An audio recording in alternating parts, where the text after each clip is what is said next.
This channel does not promote any violent, harmful, or illegal activities. All content provided by this channel is meant for an educational purpose only. দেখুন আশফাকুল্লাহ নাইয়া এমএসইএনটি পড়ছে, final পরীক্ষা দিয়ে দিয়েছে, result বেরোলে হয়তো এক মাস পরে সে এমএসইএনটি হয়ে যাবে। কিন্তু তার আগে নিজেকে এমএসইএনটি বলে যদি দেখতাম যে ওর লেটার হেডে করছে, নিজের হাতে কোথাও লিখছে, বলছে মুখে, তাহলে বুঝতাম যে তার ওটা হচ্ছে অন্যায় করছে। সে কোন দোকানে বসে, সে কোথায় বোর্ড লাগিয়েছে, বিজ্ঞাপন দিয়েছে, তার দায় আশফাকুল্লাহর হতে পারে না, এক নম্বর। দু নম্বর হচ্ছে যে আমাদের রাজ্যে এমনকি সারা দেশে বিধাননগর পুলিশ একটা ইতিহাস সৃষ্টি করলো। কারণ এই ধরনের যদি অভিযোগ আসে যে ডাক্তার তার ডিগ্রি ভুল লিখছে বা ইত্যাদি, সেক্ষেত্রে রাজ্যের মেডিকেল কাউন্সিল আছে, দেশে ন্যাশনাল মেডিকেল কাউন্সিল আছে, তারা চিঠি পাঠাবে, ওকে ডাকবে, ও গিয়ে তার ব্যাখ্যা দেবে, সন্তুষ্টজনক হলে ঠিক আছে, না হলে হচ্ছে যে তারা সাজা দেবে।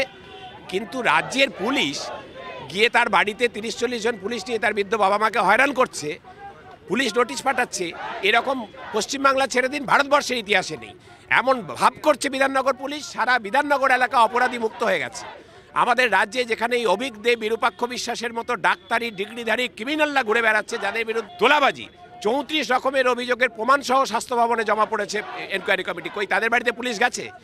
অভিকদের বাড়িতে, বিরূপাক্ষ বিশ্বাসের বাড়িতে, সুশান্ত রায়ের বাড়িতে, এমনকি সন্দীপ ঘোষের বাড়িতে কোনদিন পুলিশ গেছে? আশফাকুল্লাহ নাইয়া যেহেতু অন্যায়ের প্রতিবাদে পথে নেমেছে, দুর্নীতির বিরুদ্ধে মুখ খুলেছে, তাই তাকে হয়রান করা হচ্ছে। আমাদের রাজ্য অপরাধী বান্ধব একটা প্রশাসন চলছে, যারা দুর্নীতিগ্রস্তদের সুরক্ষা দিচ্ছে, আর দুর্নীতির বিরুদ্ধে মুখ খুললেই তারা হয়রান করার চেষ্টা করছে, রাষ্ট্রীয় দমনপীড়ন নামাচ্ছে, অপব্যবহার করছে। আমরা তাই কমিশনারকে আজ প্রশ্ন করব যে জনগণের করে পয়সায় বেতন হওয়া পুলিশ কর্মীর কি এটাই কাজ, যে দুর্নীতিগ্রস্তদের সুরক্ষা দেওয়া আর তার সঙ্গে সঙ্গে হচ্ছে যে যারা দুর্নীতির বিরুদ্ধে মুখ খুলবে তাদেরকে হয়রান করা? যেখানে দেখা যাচ্ছে স্যালাইনের বোতলে কালো ছত্রাক মানুষ দেখতে পাচ্ছে, সেটা চালালে হাজার হাজার চিকিৎসক সারা পশ্চিমবাংলা সরকারি জায়গাতে, বেসরকারি জায়গাতে তারা কাজ করছে, চালালে রোগীর পার্শ্ব প্রতিক্রিয়া হচ্ছে, কাঁপুনি হচ্ছে, জ্বর হচ্ছে, রিয়াকশান হচ্ছে, অ্যালার্জিক রিয়াকশান। সেখানে টেস্ট রিপোর্ট যাই আসুক, তার কারণ হচ্ছে আমাদের হচ্ছে সারা দেশে এই ফার্মা ইন্ডাস্ট্রির ভলিউমটা হচ্ছে সবচেয়ে বেশি।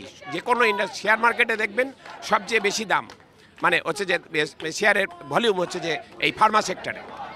ফলে যে এবং যখন প্রভাবশালীরা এর সঙ্গে যুক্ত থাকে, সে রাজ্যের শাসক, কেন্দ্রের শাসক, এদের প্রভাবশালীরা যদি যুক্ত থাকেন কোনোভাবে ব্যাকডোর দিয়ে, তাহলে ভারতবর্ষের যে কোনো ল্যাবরেটরিতে টেস্ট করান, তাদের সব আপনি ধোয়া তুলসী পাতাই পাবেন, গঙ্গা জলই পাবেন, তাতে কোনো কিছু পাবেন না আপনারা। ফলে তার মানে কি হচ্ছে, মানুষগুলোর মৃত্যুটা ভুল হয়ে গেল, এতগুলো চিকিৎসকের পর্যবেক্ষণটা ভুল হয়ে গেল, তো হলো না। ফলে এই রিপোর্ট আমরা জানি না, আপনি বলছেন আমাদের দেখতে হবে, কিন্তু পশ্চিমবঙ্গ সরকার কি কোনো তদন্ত করেছে, কোনো অভিযোগ করেছে? গত এক বছর ধরে তো একাধিক চিকিৎসক, শতাধিক হাসপাতাল থেকে অভিযোগ এসছে। তারা এই জানুয়ারি 25-এ এসে বলছে যে ওই কোম্পানির ইউজ করো না, কেন 24 সালে বলতে পারেনি? তারা তো কয়েকটা প্রাণ বেঁচে গেলেও যেতে পারত। মুসল পর্ব শুরু হয়েছে, এটা বোঝা যাচ্ছে। মুসল পর্ব শুরু হয়েছে, খাওয়া না খাওয়ার বেলা যদি চলে সারা বেলা, কখন কি ঘটে যায় কিচ্ছু বলা যায় না। এই সুমনের গানের লাইনটা মনে পড়ছে, আর কি বলবো। ব্যাপারটা হচ্ছে কেন, কারণটা কি, সেই কারণটা আমরা জানতে চাই, যে কেন তাকে এইভাবে পুলিশি হেনস্থা করা হচ্ছে। সেটা কি ও অন্যায়ের বিরুদ্ধে প্রতিবাদ করেছিল সেই জন্য, নাকি আমরা তো অনেক বিষয়, অনেক কিছু নিয়ে আমরা অভিযোগ করেছি, বিভিন্ন ভাবেই অভিযোগ করেছি, সেইগুলো নিয়ে তো কোনো তৎপরতা দেখিনি, না মেডিকেল কাউন্সিলে দেখেছি, না পুলিশে দেখেছি।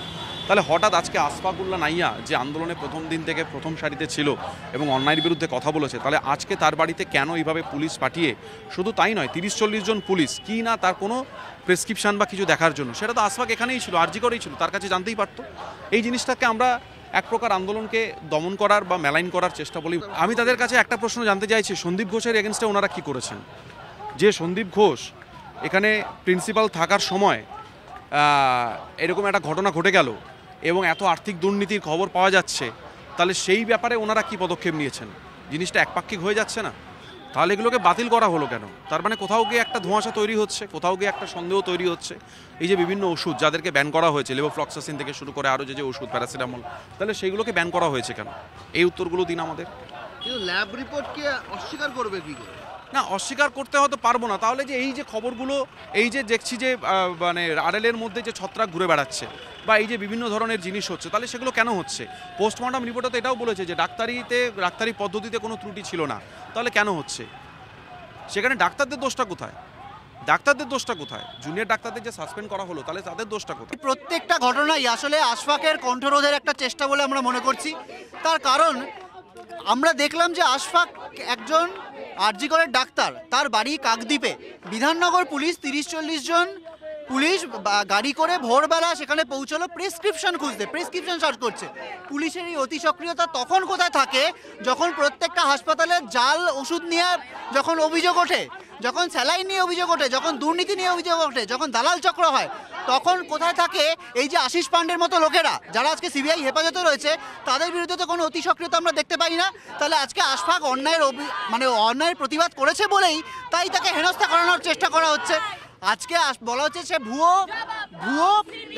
প্রেসক্রিপশন নাকি ভুয়ো ডিগ্রি ব্যবহার করা হয়েছে। যদি সত্যি হয়ে থাকে তাহলে আগে তাকে নোটিশ, আমরা দেখুন সাধারণ মানুষ আইন আমরা খুব কম বুঝি, আমরা নতুন নতুন অনেক জিনিস দেখছি।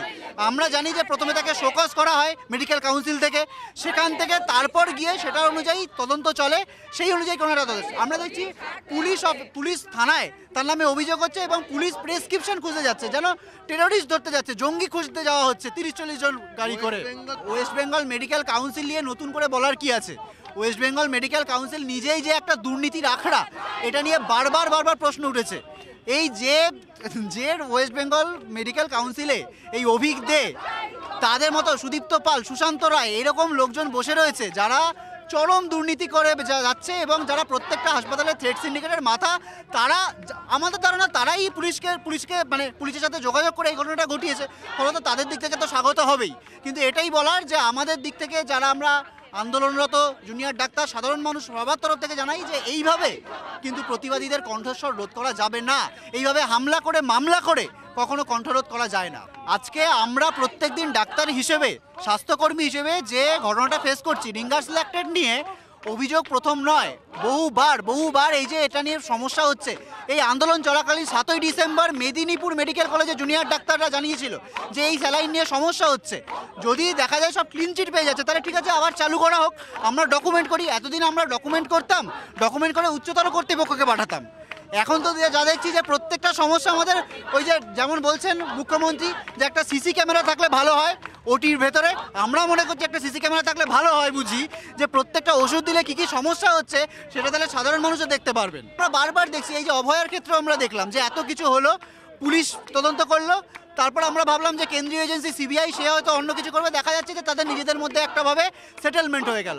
তো এরকম কোনো এই ফার্মাসিউটিক্যাল তার মালিককে, তাদের সাথে কারা যুক্ত কিছু সামনে, এই নিয়ে সিআইডি তদন্ত হোক যে কোন কারণে। কর্ণাটকে তো এখনও ব্ল্যাক লিস্টেড, এখনও পশ্চিমবঙ্গে তো এই ওষুধগুলো চালানো হচ্ছে না। যদি এর মধ্যে কোনো সমস্যা না থাকে, আপনি যে কোনো ডাক্তারকে জিজ্ঞাসা করুন। 2015 সাল, আজকে 10 বছর আগে থেকে বলা হচ্ছে। এবার আমরা বলছি না যে প্রত্যেকটা স্যালাইন বিষাক্ত, ওই স্যালাইনের বিভিন্ন ব্যাচে নানাবার এরকম সমস্যা হচ্ছে। তো এই সমস্যার সমাধান কিভাবে হবে, এটা তো স্বাস্থ্য দপ্তরকে খুঁজতে হবে।